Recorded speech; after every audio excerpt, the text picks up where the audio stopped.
Hi mga labs! Welcome back to my channel, Jarcin's Kitchen! For today's vlog mga labs, magluluto naman tayo ng adobong kangkong na Ilongga style.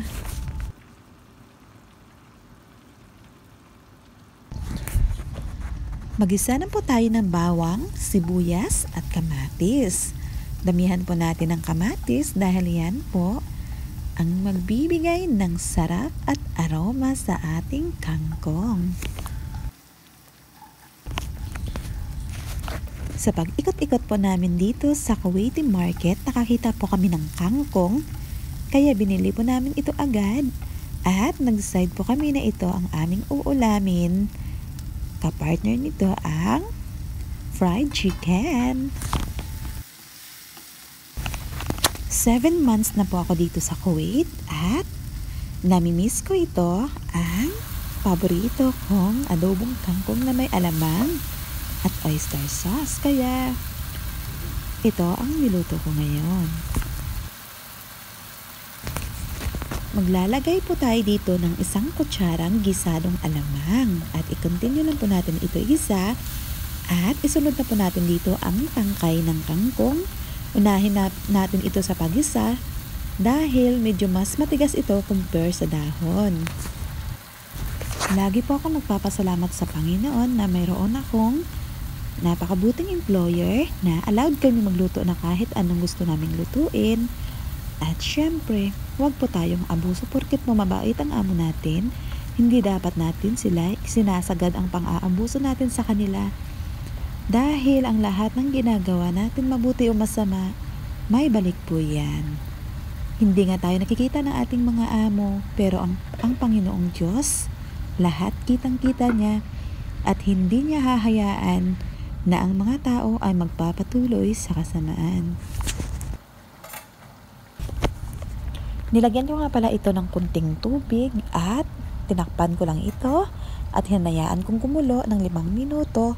At pagkalipas po ng 5 minuto, ilalagay na po natin ang toyo, suka, at maging ang dahon nitong ating kangkong.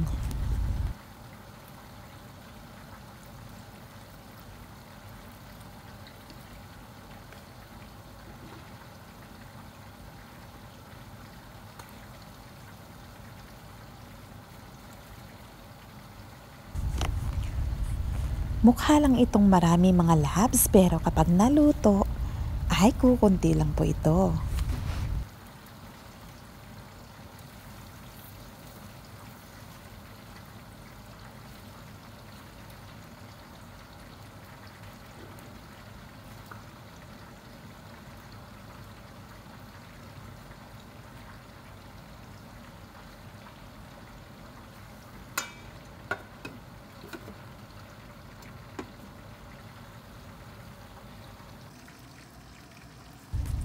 Haluin lang po natin itong mga labs at habang hinahalo natin, dapat kinakantahan natin para cook with love. Ganyan po ang sekreto ko sa pagluluto mga labs. Kaya masarap ang luto ko, sabi nila, kasi kinakantahan ko po yan.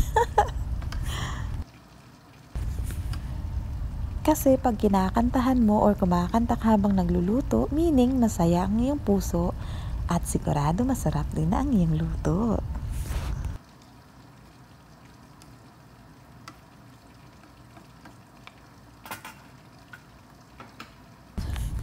At huwag na po tayo magpatumpik-tumpik pa mga labs.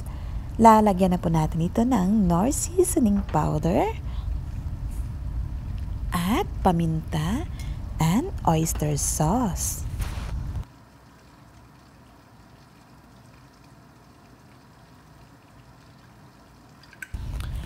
Haluin lang po natin ito at hayaan lang po natin ito maluto ulit ng ilang minuto.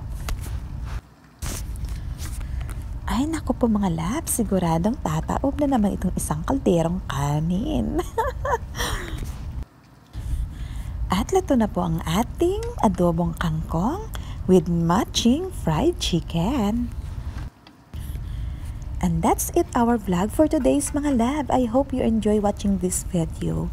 And thank you for subscribing my channel. And then again, thank you for watching and I'll see you again next time. God bless you. Bye-bye.